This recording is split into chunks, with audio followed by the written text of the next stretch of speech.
Dear students, a very warm welcome to all of you in my today's lecture of sales management. In today's lecture, we will discuss upon the topic importance of salesmanship. यानी कि आज के lecture में हम salesmanship के कुछ particular important points को discuss करेंगे कि how it is important. Whenever we are talking about the present scenario or dynamic environment, salesmanship plays an important role. यानी कि आज के डायनेमिक एनवायरनमेंट में सेल्समैनशिप का रोल सबसे ज़्यादा इम्पॉर्टेंट हो चुका है. एक तरीके से बायर्स और सेलर्स के बीच में कनेक्टिंग लिंक का काम करती है. चाहे कोई भी एक्टिविटी फॉलो की जा रही हो, हर एक्टिविटी में सेलर और बायर के बीच में कनेक्टिंग लिंक का काम करते हैं सेल्समैन. सेल्समैनशिप की जो इम्पोर्टेंस है इसको हम प्रोड्यूसर्स और कंज्यूमर्स दोनों ही पार्टीज़ के पॉइंट ऑफ व्यू से डिस्कस कर सकते हैं. तो सबसे पहले आज के लेक्चर में मैं डिस्कस करूंगा कि इम्पोर्टेंस क्या है सेल्समैनशिप की प्रोड्यूसर के पॉइंट ऑफ व्यू से. तो the very first point is importance to producer.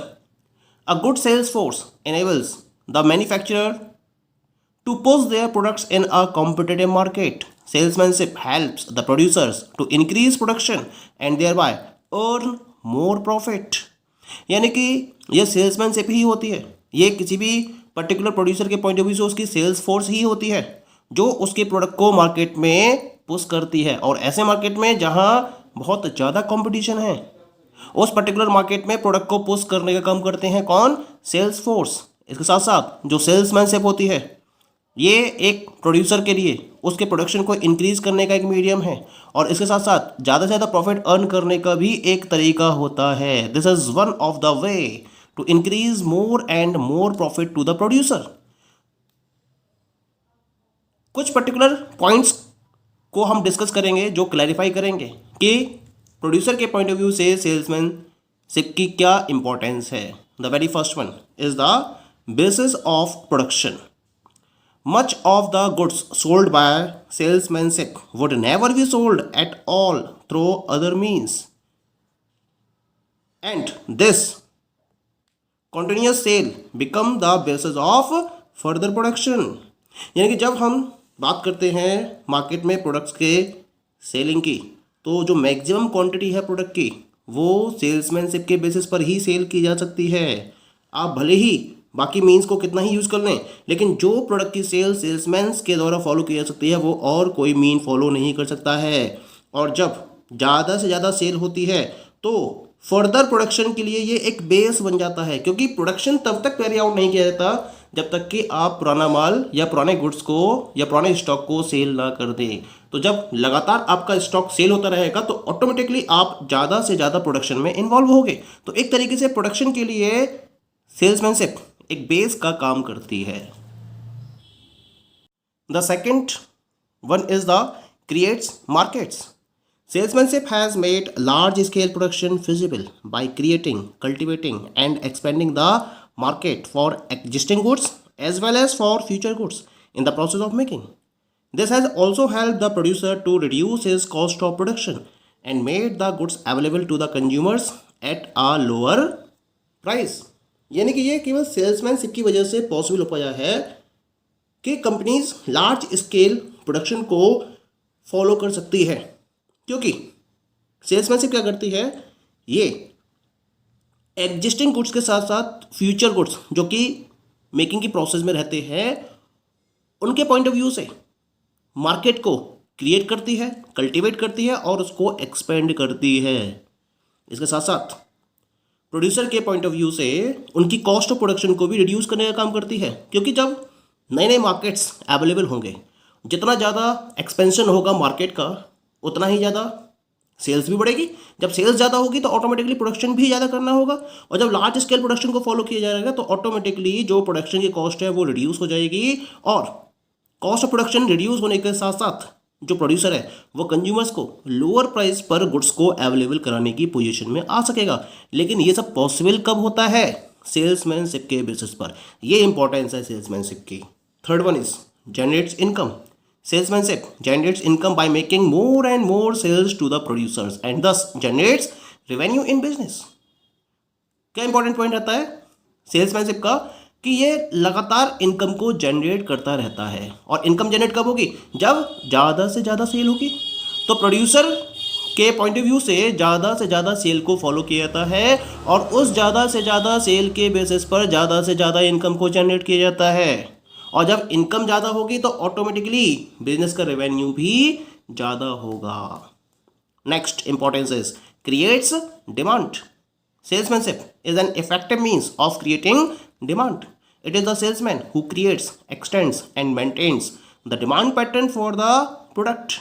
Market में डिमांड को क्रिएट करने का काम भी सेल्समैन का होता है। सेल्समैनशिप एक वो इफेक्टिव टूल है, एक वो इफेक्टिव मीन है जिसके बेसिस पर डिमांड को प्रॉपर्ली क्रिएट किया जा सकता है।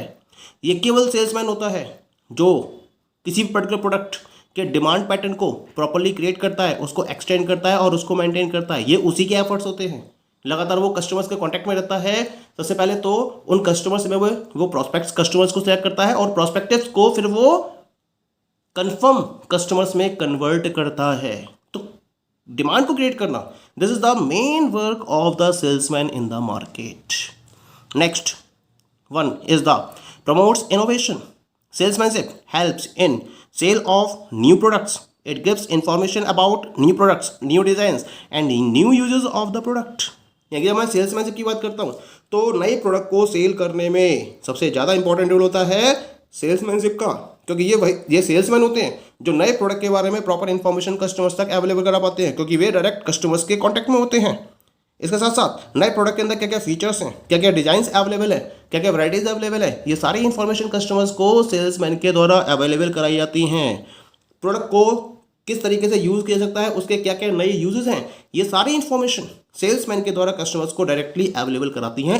कुल मिला के इनोवेशन को प्रमोट करने में कंप्लीट रोल प्ले किया जाता है by the salesman. Next importance of salesmanship is wins over competition, because there is too much competition in the market in present condition. बहुत ज़्यादा कंपटीशन है। एक प्रोडक्ट को सेल करने के रेफरेंस में a lots of companies are available in the market, a lots of producers are available in the market. तो जब कंपटीशन सीवर हो जाता है तो सेल्समैनशिप को भी एग्रेसिव होना पड़ता है और इसके लिए कस्टमर्स पर प्रेशर को फॉलो किया जाता है या फिर उनकी मेन नर्व्स को पकड़ा जाता है और फिर उसके अकॉर्डिंग सेल्समैनशिप अपनी वर्किंग को आगे बढ़ाती है। और इसके लिए क्या करती है सेल्समैनशिप? अगर कंपटीशन को विन करना है तो सेल्समैनशिप अपनी बेस्ट सर्विसेज कस्टमर्स को प्रोवाइड करती है और कस्टमर्स की नीड्स को बाकी कंपनीज के कंपैरिजन में बेटर वे में फुलफिल करने के रिगार्डिंग वर्किंग को फॉलो किया जाता है सेल्समैनशिप के द्वारा। और इस तरीके से कंपटीशन को विन किया जा सकता है with the help of salesmanship.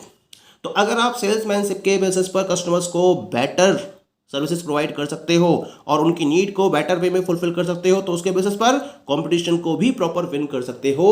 ये खास बात होती है सेल्समैनशिप की। Next importance is solving problems of distributors. Distributors की प्रॉब्लम को सॉल्व करने में भी सेल्समैनशिप एक इंपॉर्टेंट रोल प्ले करता है, क्योंकि जो कंपनी के चैनल ऑफ डिस्ट्रीब्यूशन होते हैं उन चैनल ऑफ डिस्ट्रीब्यूशन के वेरियस पॉइंट्स पर सेलिंग फंक्शन को परफॉर्म किया जाता है by the sales persons of the company. ये कुल मिला के होलसेलर्स और रिटेलर्स की प्रॉब्लम्स को सॉल्व करने के लिए अपने एफर्ट्स को फॉलो करते हैं। ये ऑर्डर्स को सॉलिसिट करते हैं। जो डिस्ट्रीब्यूटर्स के सेल्स पर्सन्स हैं उनको प्रॉपर्ली ट्रेनिंग प्रोवाइड करते हैं। इसके साथ साथ जो डिस्ट्रीब्यूटर का मैनेजमेंट है उसके रिलेशन में उन्हें मैनेजरियल एडवाइस को भी ऑफर करते हैं। कुल मिला के ये क्या करते हैं, जो फर्म की स्ट्रेटजी है उसके बारे में चैनल मेंबर्स को इन्फॉर्मेशन अवेलेबल कराते हैं और जो भी प्रॉब्लम्स आती है डिस्ट्रीब्यूटर की वो कंप्लीट प्रॉब्लम्स इन सेल्स पर्सन के द्वारा सॉल्व की जाती हैं। और जब डिस्ट्रीब्यूटर्स सेटिस्फाइड होंगे सेल्स पर्सन की सर्विसेज से तो ऑटोमेटिकली उनकी तरफ से भी कंपनी के प्रोडक्ट को ज़्यादा से ज़्यादा क्वांटिटी में सेल किया जा सकेगा। Next one is the finding prospects. This is also one of the very important function of salesmanship. prospects को फाइंड आउट करना जो कि कंपनी के लिए बहुत हेल्पफुल होता है, क्योंकि सेल्समैन जितने भी रहते हैं जो सेल्स पर्सनल्स होते हैं कंपनी के, इनके पास एक थोरो अंडरस्टैंडिंग रहती है, क्योंकि ये डायरेक्टली कस्टमर्स के टच में रहते हैं, डायरेक्टली मार्केट में कस्टमर्स के टच में रहते हैं और इस पर्टिकुलर टचिंग के बेसिस पर या एक कनेक्शन के बेसिस पर उन्हें एक थॉरो अंडरस्टैंडिंग होती है कि मार्केट में लोगों की क्या क्या नीड्स अवेलेबल है और किस तरीके से उस प्रोडक्ट को यूज़ करके वो नीड सेटिस्फाई की जा सकती है। इसी वजह से वो इस पोजीशन में होते हैं कि वो ये आइडेंटिफाई कर सकते हैं और लोकेट कर सकते हैं कि कौन कौन से पर्सन्स प्रोस्पेक्टिव कस्टमर्स हैं जो कंपनी के प्रोडक्ट को परचेज करने में इंटरेस्टेड है और उन्हें किस तरीके से अपनी स्ट्रेटजी को फॉलो करना है जैसे कि उन प्रोस्पेक्टिव कस्टमर्स को वो कंफर्म कस्टमर्स में कन्वर्ट कर सकें। तो प्रोस्पेक्ट्स को फाइंड आउट करना, this is the importance of salesmanship. Next importance is creates goodwill. A good salesman will not merely try to sell anything at any cost. He is more concerned with creating a goodwill for the goods he sells, the enterprise or producer he represents, and most important of all for himself. यानी कि सबसे important point क्या रहता है एक sales person के लिए कि वो गुडविल को क्रिएट करने के पॉइंट ऑफ व्यू से वर्कआउट करता है। प्रोडक्ट की गुडविल को क्रिएट करना है, उस कंपनी की जिसके लिए वो वर्किंग को फॉलो कर रहा है उसकी गुडविल को क्रिएट करना है और उसके साथ साथ मोस्ट इंपॉर्टेंट कि उसे अपनी खुद की गुडविल को भी क्रिएट करना है। तो जो एक गुड सेल्समैन है वो कभी भी किसी भी कॉस्ट पर प्रोडक्ट को सेल करने के लिए तैयार नहीं होगा, अपने एफर्ट्स नहीं करेगा। वो कोशिश करता है कि गुड्स जो भी सेल किए जा रहे हैं उनको एक गुडविल क्रिएट करने के साथ में सेल किया जाए, यानी कि सेल तो किया जाए लेकिन उसके साथ साथ उनकी एक प्रॉपर गुडविल को भी क्रिएट किया जाए। इसके साथ साथ एंटरप्राइज या प्रोड्यूसर की गुडविल को भी क्रिएट किया जाए और सबसे ज़्यादा वो अपनी गुडविल को क्रिएट करना चाहता है और इस तरीके से वो अपनी वर्किंग को फॉलो करता है। Next importance provides leaders. Sales people are leaders, they truly make things happen in the minds of the company, they are leaders and for customers they are the face of the company. कुल मिला के company के point of view से sales person एक leader की तरह role play करते हैं, लेकिन अगर मैं कस्टमर्स के पॉइंट ऑफ व्यू से बात करूं तो वो कंपनी के फेस को रिप्रेजेंट करते हैं। ये ट्रूली एक लीडर की तरह वर्कआउट करते हैं क्योंकि ये उन पर्टिकुलर थिंग्स को अकर करते हैं जो पॉसिबल नहीं होती है। बिजनेस रिलेशंस को स्ट्रॉन्ग वे में मेंटेन किया जाता है कस्टमर्स के साथ में बाय द सेल्स पर्सन्स। ये नए प्रोडक्ट और नए डिजाइन्स के बारे में इमेजिन करते हैं और फिर कंपनी को उसके बारे में आइडिया भी प्रोवाइड करते हैं जिसके बेसिस पर कंपनी ज़्यादा से ज़्यादा प्रॉफिट को अर्न कर सके। तो जितनी भी वर्किंग है these are the working like a leader. इसी वजह से सेल्समैनशिप कुल मिला के कंपनी को लीडर्स भी प्रोवाइड करती है, ये भी इसकी एक इंपॉर्टेंस रहती है। And the last one is the performs difficult roles. Salesmanship के अंडर में उन पर्टिकुलर रोल्स को प्ले किया जाता है जो बाकी के अदर फंक्शंस प्ले नहीं कर सकते, क्योंकि अपने प्रोडक्ट को सेल करने के लिए कंपनी डिफरेंट टाइप के टूल्स का यूज़ करती है, जैसे एडवर्टाइजिंग है, पब्लिसिटी है, पब्लिक रिलेशंस है और भी बहुत सारे टूल्स हैं जो सेल्स के लिए कंपनी की तरफ से यूज़ किए जाते हैं। लेकिन इन सब के द्वारा उन पर्टिकुलर फंक्शंस को परफॉर्म नहीं किया जा सकता जो एक सेल्समैन परफॉर्म कर सकता है। जब सेल्स पर्सन कस्टमर्स के साथ में कम्युनिकेशन में बिजी होता है तो जो पर्टिकुलर प्रोस्पेक्ट है उसके कैरेक्टरिस्टिक्स और डिज़ायर के अकॉर्डिंग वो अपने मैसेज को टेलर भी कर सकता है, उसमें चेंज भी कर सकता है, अपनी प्रेजेंटेशन को प्रोस्पेक्ट्स के फीडबैक के अकॉर्डिंग मॉडिफाई भी कर सकता है। इसके साथ साथ वो एक स्ट्रेटजिक टाइम पर कस्टमर्स से ऑर्डर के लिए भी पूछ सकता है। लेकिन बाकी और टूल्स के मीडियम से आप इस फंक्शन को परफॉर्म नहीं कर सकते, क्योंकि एक पर्टिकुलर पर्सन अगर किसी एडवर्टाइजमेंट को वॉच कर रहा है या कोई भी अदर पर्टिकुलर डिस्प्ले को फॉलो कर रहा है तो उसे तो नो कह सकता है, लेकिन एक सेल्समैन अगर इफेक्टिव वे में वर्किंग फॉलो कर रहा है तो उसको नो नहीं कह सकता। तो एक तरीके से जो सेल्समैनशिप है वो डिफ़िकल्ट रोल्स को परफॉर्म करता है जो बाकी और टूल्स फॉलो नहीं कर पाते हैं। So it is having its importance from the point of view of the producer. Okay, now the importance of salesmanship to consumer we will discuss in the next lecture. Thank you.